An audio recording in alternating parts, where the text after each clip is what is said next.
Welcome to 77 TV అనుక్షణ అన్వేషణ. నేను మీ శ్రీనివాస్.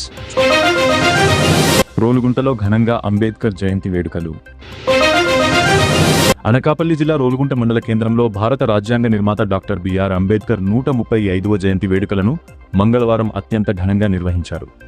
మల్లేష్ ఆధ్వర్యంలో జరిగిన ఈ కార్యక్రమంలో రాజకీయ నేతలు, ప్రభుత్వ అధికారులు మరియు ప్రజలు పెద్ద సంఖ్యలో పాల్గొని నివాళులర్పించారు. అంబేద్కర్ విగ్రహానికి పూలమాలలు వేసి దేశానికి ఆయన చేసిన సేవలను స్మరించుకున్నారు. మన సమాజ నిర్మాణం కోసం అంబేద్కర్ ఆశయాలను ప్రతి ఒక్కరూ ఆచరణలో పెట్టాలని వక్తలు పిలుపునిచ్చారు. ఈ సందర్భంగా రోలుగుంట ఎస్ఐ రామకృష్ణారావు మరియు మీసాల సుబ్బన్న మాట్లాడుతూ, దేశానికి అంబేద్కర్ అందించిన సామాజిక న్యాయం, సమానత్వం వంటి గొప్ప ఆశయాలు అమూల్యమైనవని కొనియాడారు. రాజ్యాంగం ద్వారా ఆయన కల్పించిన హక్కులు నేడు ప్రతి ఒక్కరికి రక్షణగా నిలుస్తున్నాయని తెలిపారు. అంబేద్కర్ చూపిన మార్గంలో పయనిస్తూ సమాజంలోని అసమానతలను తొలగించడానికి ప్రతి ఒక్కరూ కృషి చేయాలి.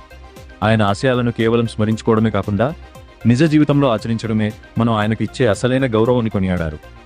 ఈ వేడుకల్లో జిల్లా కాంగ్రెస్ ఆదివాసీ అధ్యక్షులు వసుపరి ఆనంద్, అధికార ప్రతినిధి చిన్నారావు, స్థానిక నాయకులు మరియు భారీ సంఖ్యలో కార్యకర్తలు పాల్గొన్నారు. అందరూ కలిసి అంబేద్కర్ విగ్రహం వద్ద ప్రతిజ్ఞ చేస్తూ ఆయన ఆశయ సాధన కోసం కట్టుబడి ఉంటామని సంకల్పం వ్యక్తం చేశారు. ఈ కార్యక్రమంలో ఎస్ఐ రామకృష్ణారావు, మాజీ జిల్లా కాంగ్రెస్ అధ్యక్షులు మీసాల సుబ్బన్న, జిల్లా కాంగ్రెస్ ఓబీసీ చైర్మన్ బొంతు రమణ నాయకులు, కార్యకర్తలు, ప్రజలు తదితరులు పాల్గొన్నారు. శుభాకాంక్షలు తెలియజేసుకుంటున్నాను.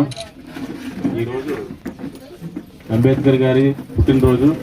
ఇది మనందరికీ తెలిసిన విషయమే. అంబేద్కర్ అనే ఆయన కేవలం ఒక వ్యక్తి కాదు, ఆయన ప్రపంచానికి సంబంధించిన ఒక శక్తి. ఆయన ఏదో రాష్ట్రానికో దేశానికో సంబంధించిన వ్యక్తి కాదు, ఒక ప్రపంచ నేత. ఆయనకి ప్రపంచంలోనే మంచి గుర్తింపు ఉన్న వ్యక్తి. ఆయన జీవితం అంతా కూడా సమానత్వం, హక్కుల గురించి పోరాడారు చివరి వరకు.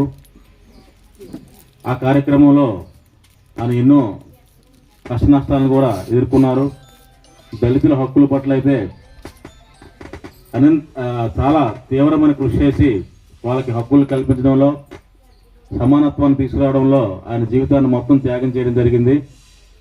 ఆయన ఒక ప్రాంతానికో లేక కులానికో చెందిన వ్యక్తి కాదు, ఏకం భారతదేశం మొత్తానికి సంబంధించిన వ్యక్తి. ఆయన భారతదేశంలో ప్రతి విషయంలో కూడా ఆయన తనదైన ముద్ర వేశారు. భారతదేశానికి స్వాతంత్రం వచ్చిన తర్వాత తొలి న్యాయశాఖ మంత్రి కూడా ఆయన పనిచేశారు. ఆయనకి భారతదేశం చనిపోయిన తర్వాత ఆయన సేవలను గుర్తించి భారతరత్న అవార్డుతో కూడా ఆయనకి సత్కరించడం జరిగింది. ఆయన ఎన్నో పుస్తకాలు కూడా రాశారు. ఆయన జీవిత చరిత్ర ప్రతి ఒక్కరికి కూడా ఆదర్శవంతమైనది. కాబట్టి ఈ దినం ఆయన మనం అందరం గుర్తుంచుకోవడం, ఆయన ఆశయాలకి తగ్గట్టుగా మనం పనిచేయాల్సిన అవసరం కూడా ఎంతో ఉంది. కాబట్టి అంబేద్కర్ యొక్క పుట్టినరోజు శుభాకాంక్షలు అందరికీ తెలియజేసుకుంటూ, నాకు అవకాశం ఇచ్చిన మల్లేష్ గారికి మీ అందరికి కూడా నమస్కారం తెలియజేసుకుంటూ విరమించుకుంటున్నాను. తర్వాత ఈ సభని కొనసాగించవలసిందిగా కోరుకుంటాను. వాడవాడలా కూడా అత్యంత ఘనంగా జరుపుకుంటూ బాబాసాహెబ్ అంబేద్కర్ గారికి అందరూ కూడా ఘనంగా నివాళులు అర్పిస్తూ ఉన్నాం. అందులో భాగంగానే ఈరోజు రోలుగుంట మండలం, రోలుగుంట గ్రామంలో మల్లేష్ గారి ఆధ్వర్యంలో ఈ 135వ జయంతి కార్యక్రమాన్ని మనం ఘనంగా జరుపుకుంటూ ఉన్నాం. మరి ఈనాటి ఈ కార్యక్రమానికి ముఖ్య అతిథిగా విచ్చేసినటువంటి Rolugunta police sub inspector Ramakrishna గారు ముఖ్య అతిథిగా విచ్చేస్తున్నారు. వారికి అదేవిధంగా జిల్లా ఆదివాసీ చైర్మన్ కాంగ్రెస్ పార్టీ ఆనంద్ గారు, అదేవిధంగా జిల్లా ఓబీసీ చైర్మన్ కాంగ్రెస్ పార్టీ తరఫున బొంతు రమణ గారు ఈ కార్యక్రమంలో పాల్పంచుకోవటం, అదేవిధంగా ఈనాటి ఈ కార్యక్రమానికి ఇచ్చినటువంటి మహిళా సోదరులు, యువత అందరూ కూడా ముందుగా నా హృదయపూర్వక బాబాసాహెబ్ అంబేద్కర్ గారి జయంతి శుభాకాంక్షలు తెలియజేసుకుంటా ఉన్నా. మరి ముఖ్యంగా బాబాసాహెబ్ అంబేద్కర్ గారు అంటే భారత రాజ్యాంగం గుర్తుకొస్తుంది. అదేవిధంగా దళిత బడుగు బలహీన వర్గాల వారి ఉన్నతి కోసం కృషి చేసినటువంటి వ్యక్తి.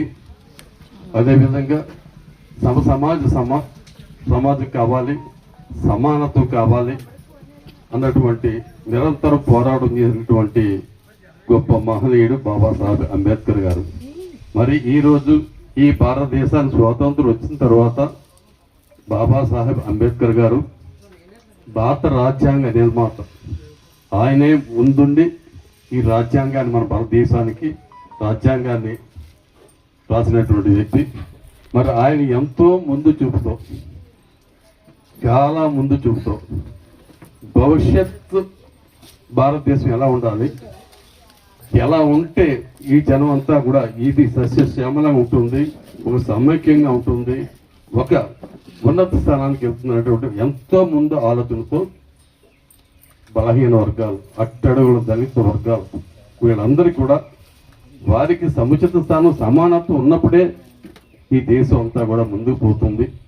లేకపోతే అరాచకం, వివక్షత ఇవన్నీ కూడా ఈ దేశాన్ని పూర్తిగా నాశనం చేస్తాయనేటువంటి ముందు ఎంతో ముందు చూపుతాం.